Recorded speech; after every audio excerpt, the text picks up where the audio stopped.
It started with a gunshot in a quiet Dallas parking garage. September 2nd, 2015, a young dentist named Kendra Hatcher had just pulled into her upscale apartment building after a normal day at work. Before she could even step out of her car, someone shot her in the back of the head. The killer fled, leaving nothing but a blurry image of a Jeep Cherokee on a security camera.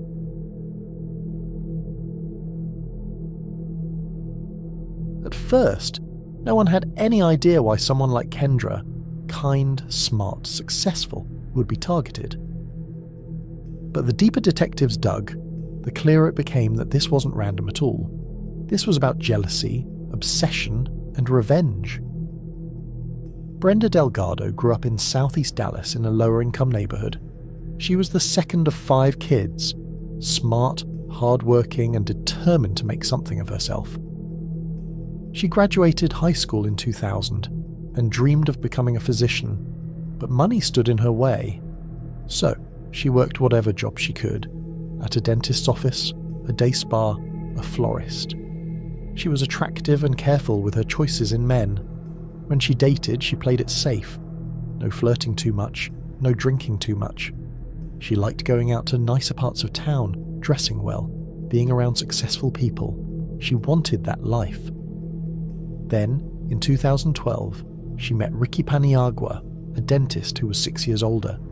He had just finalized a divorce and was described as quiet and good-looking. The two hit it off fast. Within 3 months, Brenda moved into his apartment in a wealthy part of Dallas. She fell for him hard, dreamed of marriage, family, stability. For a while, things were good. Then, she got pregnant and had an abortion. No one knows whose idea that was, but after that, things felt off. By 2013, Brenda enrolled in dental hygiene school. During introductions, while other students talked about their families, Brenda mostly talked about Ricky. By early 2014, he'd given her a promise ring, a we'll get married someday kind of thing.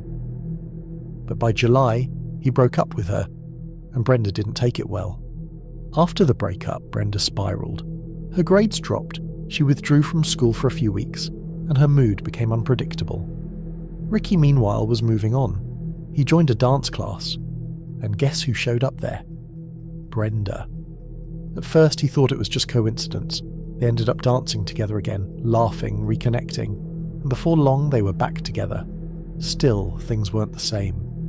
Brenda rented her own small apartment nearby, and although Ricky helped her with some bills and their cell phone plan, he didn't ask her to move back in. Then, in early 2015, he broke up with her again, this time for good. He wanted to stay friends, and Brenda agreed, but friends wasn't what she had in mind. Ricky started dating again. Brenda always seemed to bump into him, on trails, in restaurants, even when he was out with his new girlfriend. He assumed it was all coincidence. It wasn't. Brenda still had his passwords, a key to his apartment, and access to his phone tracker. She was watching everything, reading his emails, following his dates, quietly taking notes. That spring, she found out about someone new, Kendra Hatcher, a 35-year-old pediatric dentist who had just moved to Dallas after a divorce. Kendra was successful, confident, and beautiful. Everything Brenda wanted to be. Ricky and Kendra's relationship took off fast. They posted vacation photos, smiling, hugging, talking about marriage. Brenda saw every post, every picture, and it ate at her. Why was Ricky taking Kendra to places he'd never taken her? Why did Kendra get the life Brenda thought she earned? Brenda couldn't let it go.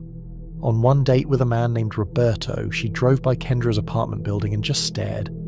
Another time, she asked someone if they knew anyone who could hurt somebody. They told her to drop it. But she didn't. She even offered her cousin money to threaten Kendra with a bat. He refused. Soon, Brenda started involving more people.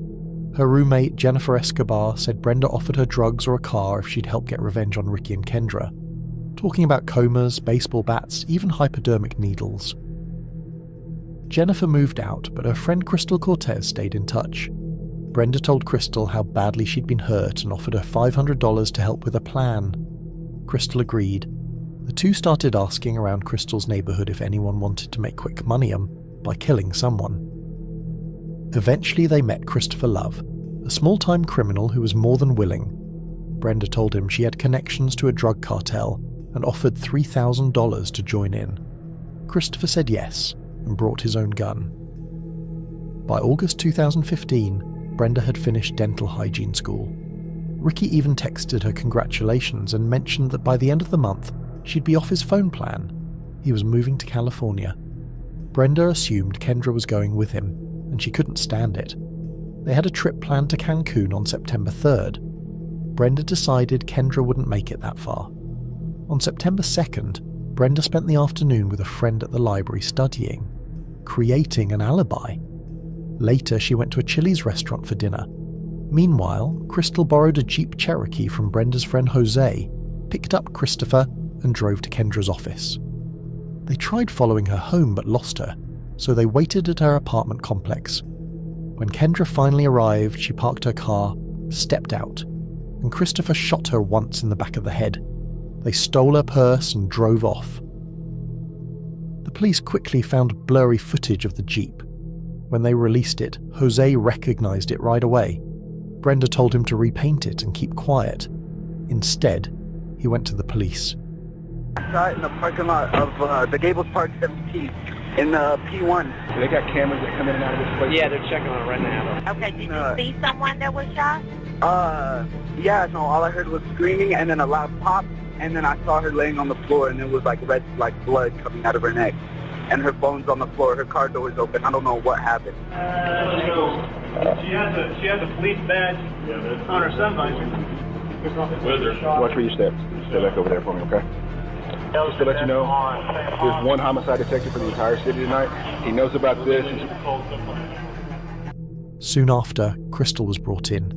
At first she lied, said a stranger forced her to drive him to rob someone. Then she cracked and admitted Brenda paid her and a man for the job, claiming she didn't know it was a murder. When detectives questioned Brenda, she denied everything. The young lady was killed on Wednesday, and I'm the guy that's assigned to the case. Your name came up in the investigation, so I wanted to sit down and talk with you. Yeah. Kind of How did my name come up? I don't. Okay, yeah. I'll explain all of that to you. Yes, I want to know. I want to cooperate. I want to know what's going on, and I want you to. Okay. Well, I would be 100% honest with you. Yes. That's what you can count on from me. And I will be too. The young lady that got killed. Never seen her before. I've never seen her. Okay. You know, she was a dentist. Mm-hmm.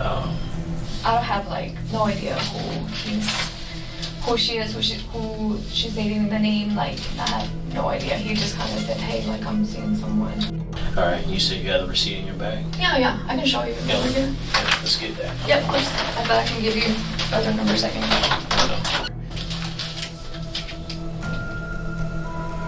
We closed out at 8. Actually, it was later. 8:57. Okay, you close out at 8:57. They didn't have enough to charge her yet. But when Christopher was arrested with the gun in his car, the pieces started fitting together. Before police could reach Brenda again, she had already fled to Mexico.